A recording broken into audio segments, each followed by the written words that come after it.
with Anu. I'm Anu, and today we are going to talk about something that we discussed the last week as well, and we are going to continue that. We are going to explore some more phrases and words and sentences that we think are appropriate, but they may not be so appropriate, and there could be another way of saying them. So please watch the video till the end. I'm sure you're going to try like it because I've tried to do something different this time. I've tried to give explanations, but in case you have any queries even after you watch the video, please feel free to write in the comment section below, and I will be happy to interact with you. And by the end of the video, if you like it, then don't forget to do the do's. Like, share, comment, subscribe, and press the bell icon so that you can be notified every time I post a video. So happy watching! Number 1. Hi Kavya, where are you from? I'm from Delhi only. Why is it so dark? It's like this only. So I'm from Delhi only, or it's like this only. Now this again is a literal translation of मैं दिल्ली से ही हूँ या ऐसा ही होता है. Here the word he becomes only, and we do a literal translation of it and start using it in our day-to-day speech. So instead of saying I'm from Delhi only or it's like this only, say I'm from Delhi, or that is how it is, or it's like this. Number 2. Hey Kavya, do you know Rohit and Manya? Oh yeah, Rohit is my real brother and Manya is my cousin sister. Of course I know them. Rohit is my real brother and Manya is my cousin sister.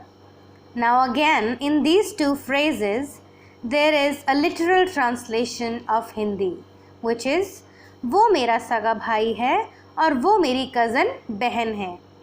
Now saga becomes real, and hence it is not necessary to use, because we are doing a literal translation of saga to English, it becomes real brother. Similarly, for the word cousin, you don't have to use the term brother or sister. You just have to say he is my cousin or she is my cousin. Okay? Let's move on to number 3. Do you know it's my sister's marriage in 3 weeks? It's my sister's marriage in 3 weeks. Now what's wrong with this statement? Well, a marriage refers to a relationship, the long-term sharing of two lives. This is what a husband and wife share. Wedding, on the other hand, refers to the specific ceremony that unites these two people in a marriage. That is the function that we go to, and that is why it should be it's my sister's wedding in 3 weeks rather than saying it's my sister's marriage. Cause hey, you can go to the wedding, but marriage, let it be with the two of them.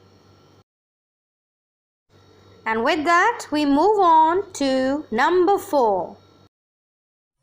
My math is very weak. Well, math is very weak sounds as if the poor subject has become weak and not you. It seems that it has nothing to do with you, but the subject is weak. On the other hand, saying that you're weak in a particular subject or skill is more appropriate. So ideally, instead of saying my math is weak, one should say I am weak in maths or I'm very weak in math. Let's see what we have in number 5. Hi Kavya, how did your exams go? Nice. I just gave my English exam yesterday. So our next sentence is I gave my English exam yesterday. Now again, let's focus here. Giving an exam is a direct and literal translation from Hindi to English. मैंने कल exam दिया. I gave my English exam. It is incorrect English.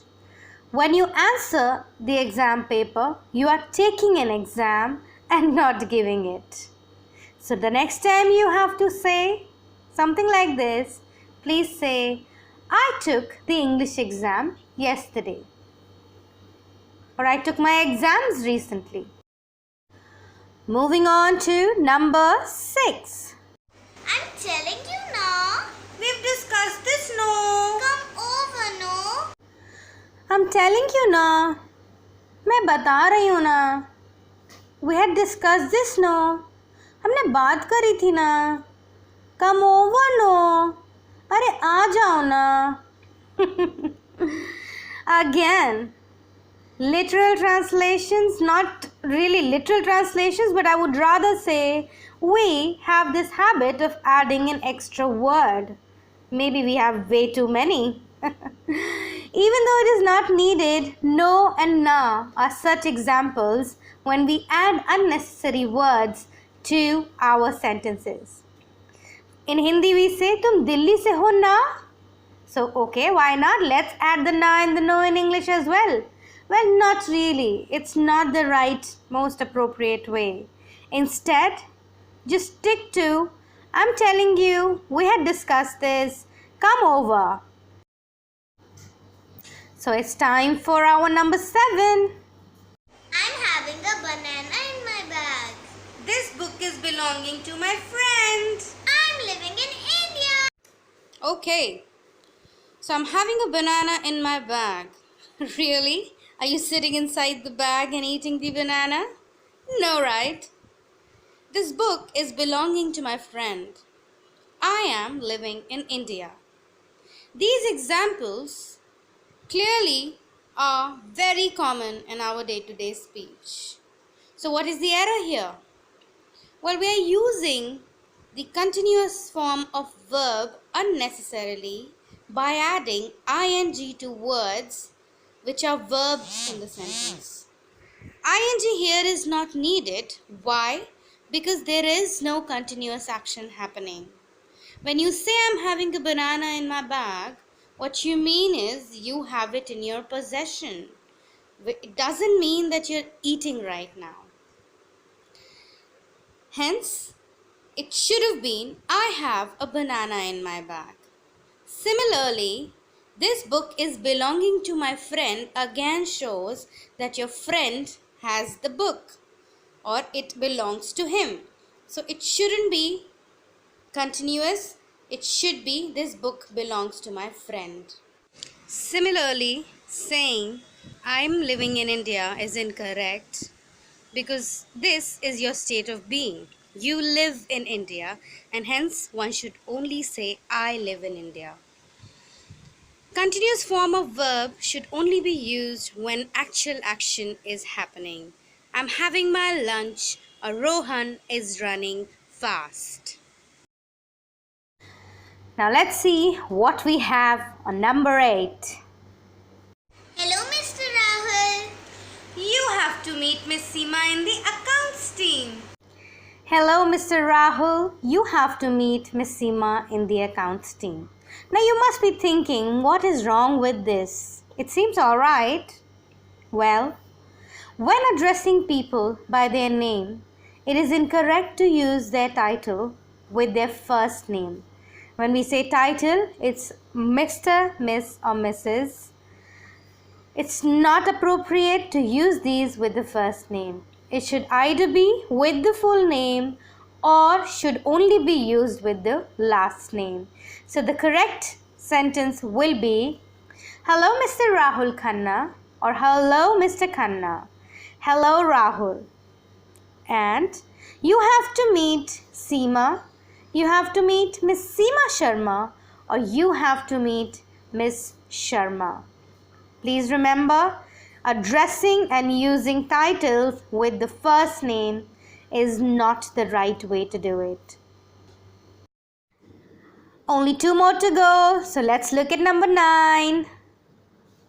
He is my most favorite actor. It is my most favorite dish. He is my most favorite actor or it is my most favorite dish. Now favorite, if you go take a look in the dictionary, you will see that favorite means preferred to all others of the same kind. Which means if you have things or situations or maybe a food item from a list of things, then if you choose one, that becomes your preferred to all others of the same kind, and that becomes your favorite. You seriously don't have to add most to it. Favorite means it is the most important for you. So instead of saying he's my most favorite actor, just stick to saying he's my favorite actor. Instead of saying it's my most favorite dish, stick to saying it is my favorite dish. Or in both the cases, you can say, let's say you have many favorites, then you can say he's one of my favorite actors. And if you have many favorite dishes, then you can say it is one of my favorite dishes. But most favorite is not the best way to say it. So moving on to last but not the least. Kavya, do you like Anu? No, she is very proudy. Hey, I'm not proudy. Well, all of us must have said this at some point in time about someone who we thought is proudy. Honestly, this word does not exist in the English dictionary and is clearly an example of Indianisms or the Indian English. Instead, just stick to she is very proud, or better still, she is arrogant.